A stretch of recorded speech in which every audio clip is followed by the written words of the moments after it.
हाँ। राहुल निशिकांत सीखो। हाँ, राहुल गांधी जी आज बिहार आए थे।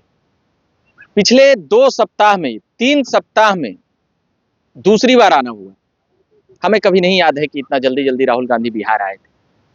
वैसे एक बड़े स्वतंत्रता सेनानी और पूर्व मंत्री नेताजी का जयंती था, वहां आए थे। पर अभी हम हैं बिहार विधानसभा में, और कांग्रेस के अभी हमारे साथ युवा नेता हैं मंजीत आनंद साहू जी। तो उनसे जरा हम जानेंगे कि राहुल गांधी के आने पर राजद कांग्रेस को लेकर जो बातें आ रही है, कांग्रेस के कई कार्यकर्ताओं और राष्ट्रीय सदस्य नेता ने जिस प्रकार से राहुल गांधी पर जातीय जनगणना को लेकर कटाक्ष किया है या बोला है, उन सभी बातों को अभी हम जरा पूछेंगे। पहले तो बहुत बहुत स्वागत है मंजीत जी। धन्यवाद। क्या कहिएगा, यहाँ पर कांग्रेस का अपना नेतृत्व को लेकर बातें हैं या फिर तेजस्वी यादव को ही नेतृत्व मानने की बातें हैं?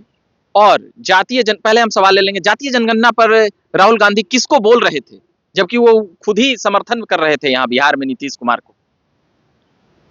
जातीय जनगणना एक तो कि जो वो कह रहे हैं वो देश के स्तर पे जातीय, मगर बिहार को फर्जी बता दिया सर। बता नहीं, जातीय जनगणना हो और बिहार की जो बात है जाति आधारित गणना का, जी जातीय आधारित, तो जो जाति आधारित गणना हुआ है उसके बाद जो उसके परिणाम होने चाहिए, जो नीतियां बननी चाहिए या जो नीतियां बनी हैं उस पर जो काम होना चाहिए वो नहीं हो रहा है। जैसे 94 लाख परिवारों को पैसे देने की बात है, उसको पैसे नहीं मिल रहे हैं। जाति आधारित गणना का जो डेटा है वो गोल मटोल डेटा जारी किया गया है पूरे। नहीं डेटा फायदा बाद में होगा, पहले वो इसको मानने से इनकार कर दिया। इसका मतलब ऐसा नहीं है। देखिए उस लाइन की व्याख्या आप अपने तरीके से कर देंगे तो दिक्कत होगी। ना बोले हैं। नहीं, मैं बता रहा हूँ ना कि उनके कहने का यही आशा है कि जब गणना हुआ है, जिलों के आंकड़े, प्रखंडों के आंकड़े और जो नीतियां बनी, 94 लाख परिवारों को पैसा मिलना चाहिए कि नहीं मिलना चाहिए? 65% आरक्षण जो है उन्होंने किया, लागू किया, बढ़ाया, तो मिलना चाहिए कि नहीं मिलना चाहिए? तो अगर नहीं मिल रहा है तो ये फर्जीवाड़ा नहीं हुआ तो क्या हुआ? तो क्यों नहीं मिल रहा है? केंद्र में भी सरकार आपकी है और राज्य में भी सरकार आपकी है, कौन देगा? तो ये मूर्ख बना रहे हैं ना आप बिहार की जनता को। आप सामाजिक न्याय के अपने आप को झंडा बरदार कहते हैं, लोहिया के आप कहते हैं लोहियावाद के और सामाजिक न्याय के और कर्पूरी जी के अनुयायी हैं। कैसे कर्पूरी जी के अनुयायी हैं? कर्पूरी जी ने तो इस प्रदेश में सबसे पहले पिछड़े के लिए और पिछड़े वर्ग के लिए आरक्षण लागू किया, मुंगेरी लाल आयोग लागू किया। और आप यहाँ पे जब आरक्षण, आपकी सरकार है और आरक्षण बढ़ाते हैं एक तरफ और दूसरी तरफ वहाँ पे कहते हैं कि नहीं इसको रुकवा दीजिए, तो बयानबाजी से जनता जो है, जो वंचित समुदाय का जनता है, अब वो उनके झांसे में आने वाला नहीं है। अति पिछड़े वर्ग के लोगों का उन्होंने 18% से 25% आरक्षण किया और नगर निकाय में जो चुनाव में और ग्राम पंचायत के जो चुनाव में 20% आरक्षण है उसको 25% क्यों नहीं किया? तो ये फर्जीवाड़ा नहीं है तो क्या है बताइए? कहने का मतलब ये है कि राजद के नेता आप लोगों से क्यों नाराज हैं? कांग्रेस के इस बार नाराजगी जाहिर कर दी है। किसने क्या कहा है? ऐसे तो कोई बात है नहीं। एक काफी अच्छी नेत्री हैं, वह राजद के राष्ट्रीय परिषद में है, वो क्या कहा? वह साफ बोले कि ये राहुल गांधी जो जिस प्रकार से वह बोल रहे हैं वह उचित नहीं है और उन्हें तेजस्वी यादव को फिर से तेजस्वी यादव के पास आना पड़ेगा और तेजस्वी यादव के पास कह सकते हैं कि समर्थन मांगने के लिए, तभी कांग्रेस का यहाँ पर बात रहेगी। मतलब कांग्रेस पार्टी यहाँ पर, देखिए लूटा गया, आप देखिए बड़ा है राहुल गांधी के संविधान की तरफ से है, संविधान के तरफ से है, शोषित समाज के तरफ से है। हाँ, क्या उम्मीद देखते हैं 25 विधानसभा? उम्मीद क्या देखे, एक तरफ मौत के महाकुंभ लगा हुआ है और विपक्ष कुंभ पर बोल रहे थे के योद्धा जितने भी थोड़ा सुन लेते हैं। शोषित समाज के तरफ करने के लिए ये महाकुंभ पर एक बात भी नहीं बोले। क्या हुआ महाकुंभ में? महाकुंभ में लाखों लोग के जान गया, आबरू गया। तो इस देश में हजारों साल से वंचित राहुल समाज गांधी को कुंभ पर नहीं बोले, जातीय गणना पर बोले, जो जातीय गणना सही हुआ। ये खुलेआम कई और राजद के वर्कर थे, नेता थे, उन लोगों ने नाराजगी व्यक्त की। कांग्रेस लीडरशिप ने जी उस घटना को बहुत गंभीरता से लिया था जी और उस पर प्रतिक्रिया भी दी थी। लोकसभा में चर्चा चाहते थे, जिस दिन बजट जो भाषण था उस दिन चर्चा भी चाहते थे हम लोग। तो ऐसी बात नहीं है। देखिए यहाँ का आज का जो विषय था वो विषय जगलाल चौधरी जी की जयंती थी आज, जयंती थी और सामाजिक न्याय को लेकर के जाति आधारित गणना को लेकर के 50% आरक्षण को लेकर के 50% की जो आरक्षण की सीमा है उसको लेकर के प्राइवेट सेक्टर में, न्यायपालिका में, मीडिया में, तमाम क्षेत्रों में जो वंचित समुदाय है, पिछड़े, अति पिछड़े, अनुसूचित जाति, जनजाति के जो लोग हैं, उनका जो भागीदारी है, उसका जो वो कहते हैं कि 90% के लोग कहीं है ही नहीं, चाहे वो केंद्र सरकार हो, बिहार सरकार हो, निजी क्षेत्र हो, हर जगह वो नहीं है। तो उसके रिप्रेजेंटेशन को लेकर के वो गंभीरता पूर्वक इस अभियान को चला रहे हैं। अच्छा, और हर जगह जाकर ठीक है, वो बोल रहे हैं कि हम देश में जातीय गणना कराएंगे। आधी सदी इस देश का राज की है कांग्रेस, एक छत्र, भाजपा वैसा न की, अब करेगी वो एक अलग विषय होगा। मगर कांग्रेस क्या कर रही थी, उसे मुद्दा आज पता चल रहा है। 50, हमें लगता है कि 60 सालों तक कांग्रेस के यहाँ प्रधानमंत्री रहे, मगर अब कांग्रेस को याद आ रहा है। क्या 60 सालों तक कांग्रेस सोई हुई थी? क्या कर रही थी आखिर कांग्रेस? देश के साथ मजाक कर रही थी, अब वो मुद्दा उठा रहे हैं। क्या राजनीति के लिए मुद्दा उठा रहे हैं? कई प्रश्न उठते हैं। कांग्रेस की नीतियां हमेशा से गरीब और वंचित समुदाय के पक्ष में, जातीय जनगणना का मांग आज क्यों? मैं यही बता रहा हूँ, पक्ष में रही है। और जब ये सरकार आती है तो आप देखिए कि आरक्षण को एक तरीके से डिमोलिश करने की कोशिश हो रही है। पूरा जो है यहाँ पे 10 वर्षों का, जो 11 वर्षों का कार्यकाल रहा, लैटरल एंट्री है, निजीकरण है, उसके जरिए ये संविधान के प्रदत्त जो आरक्षण है उसको खत्म करना चाहते हैं। ऐसे में ये गंभीर प्रश्न हो जाता है। तो उन्होंने कहा, जैसे पहले आपने देखा कि ओबीसी का आरक्षण शिक्षा के क्षेत्र में, और अनुसूचित जाति के लिए बहुत सारी नीतियां, जनजाति के लिए बहुत सारी नीतियां कांग्रेस पार्टी ने बनाया। बाबा साहब डॉक्टर अम्बेडकर ने कहा था, कांग्रेस ने जो बनाया और किया उसका देश तारीफ करता है, हम लोग तारीफ कर रहे हैं। आप जवाब अगर सुन लीजिए तो आ जाएगा। तो उन्होंने कहा था कि लागू करने वाले के नियत पर निर्भर करेगा कि संविधान कितना प्रभावकारी तरीके से लागू होता है। जी, कांग्रेस पार्टी हमेशा से गरीब समुदाय, वंचित समुदाय को लेकर के नीतियां बनाती रही, लेकिन जब मोदी सरकार आई है 2014 से, तो आप बताइए, किसी ने कहा कि 2014 में आजादी मिली? अभी मोहन भागवत कह रहे हैं कि 24 में जो है 22 तारीख को जब राम मंदिर का ये हुआ उसके बाद आजादी मिली। तो इसका मतलब क्या है? तो ये आप समझिए। तो इसलिए राहुल गांधी इस बात को प्रमुखता से, स्पष्टता के साथ उठा रहे हैं कि जब इस देश में जाति गणना एक बार और होगा तो ये ठीक से पता लगेगा कि किस वर्ग के लोगों की स्थिति क्या है। क्योंकि कांग्रेस पार्टी जो कर रही थी, तो वो कहीं न कहीं नीतियां बना रही थी, तो धीरे धीरे सुधार होता आप देख भी रहे होंगे।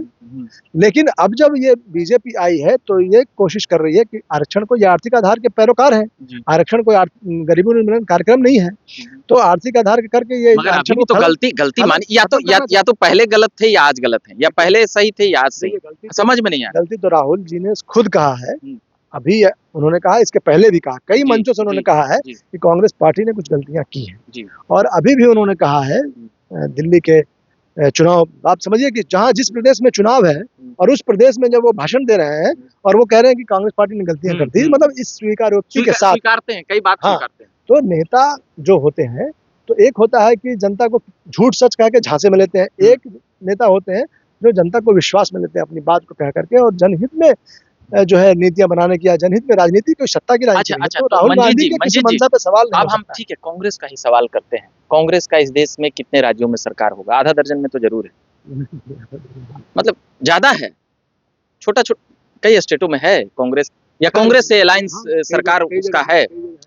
तो वहां पर वह जातीय गणना क्यों नहीं करा देती है? क्या कमी है? अभी तेलंगाना में हुआ है, अभी तेलंगाना में जाति आधारित एक गणना का रिपोर्ट आ गया है। जी, आ गया, अभी हुआ है। और भी जहां पर है वहां पर करती। नीतीश कुमार किए तो पूरा देश में एक आग लगा। नीतीश कुमार किए तो कौन भाजपा के साथ रह के थोड़ी ना किए? नीतीश कुमार किए तो कांग्रेस साथ में थी तब ना हुआ।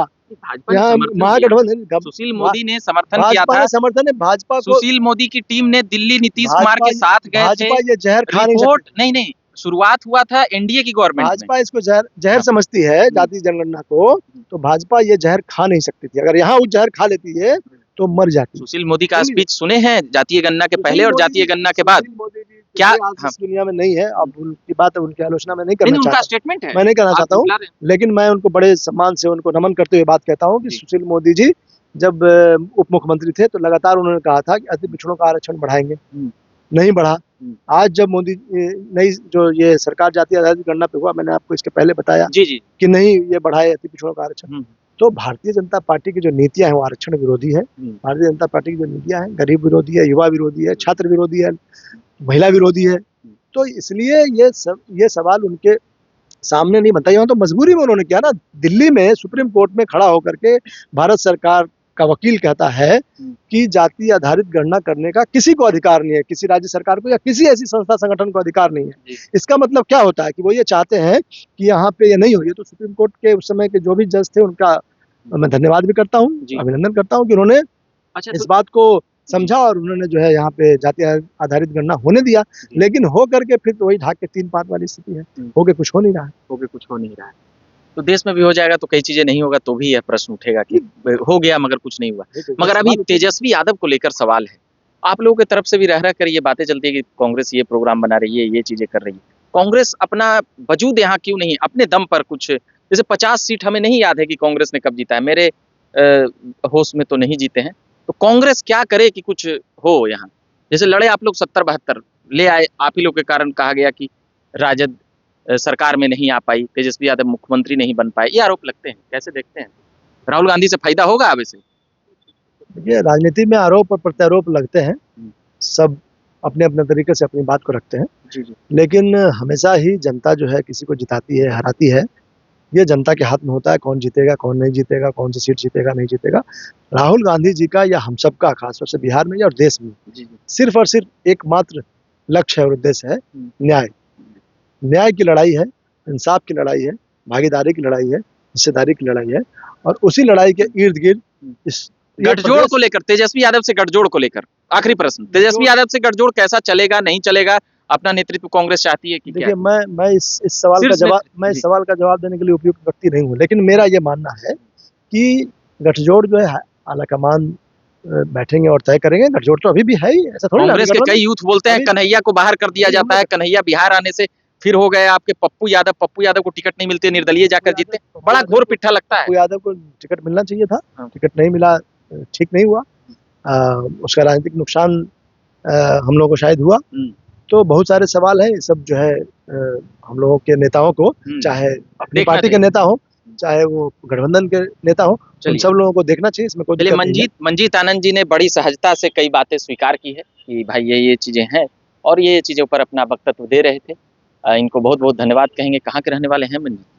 मैं तो घर वैसे नालंदा हिलसा में। नालंदा का तो यहाँ मुख्यमंत्री है, मगर एक कोई साहू वाला कुछ करने वाले थे, कुछ बताएंगे? कब है? तेली हुंकार रैली है 9 फरवरी को पटना के मिलर हाई स्कूल में। हुंकार रैली मतलब क्या करिएगा? तांडव उंडव क्या नाम दिया गया है? हुंकार रैली मतलब हुंकार भरेंगे, एक अपना जाति को गोलबंद करेंगे कांग्रेस के लिए। हाँ, एक क्रांतिकारी शब्द है हुंकार, तो नाम है। यह है कि प्रदेश के अलग अलग हिस्सों से जाति पाति पे बहुत ध्यान दे रही है कांग्रेस, पहले ऐसा नहीं थी। नहीं, जाति को मिलाना है। नहीं, वो तेली समाज नहीं है क्या कांग्रेस? समाज, वो तेली हुंकार रैली से कांग्रेस का लेना देना नहीं है। ठीक है, हम कांग्रेस पार्टी के नेता हैं तो जुड़े, वो तो बिहार तेलिक साहू सभा कर रही है, तो उसमें कोई ये वाली बात नहीं है। लेकिन कांग्रेस पार्टी सामाजिक न्याय के विमर्श को उठा रही है, सामाजिक न्याय के विमर्श को उठा रही है। मंजीत जी को हम अभी यहाँ छोड़ेंगे, अभी हम बिहार विधानसभा में हैं। इसी साल चुनाव है, कई सवाल जवाब हम लगातार करते रहते हैं और हम खबरें सुनाते रहते हैं। अभ्यर्थियों से मुद्दे के लेकर पॉलिटिकल अपडेट्स लगातार लाते रहते हैं। झकास भारत पर देखते रहिए।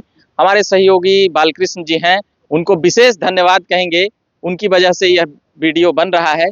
मेरा नाम रविकांत हुआ, झकास भारत देख रहे हैं, फिर से धन्यवाद।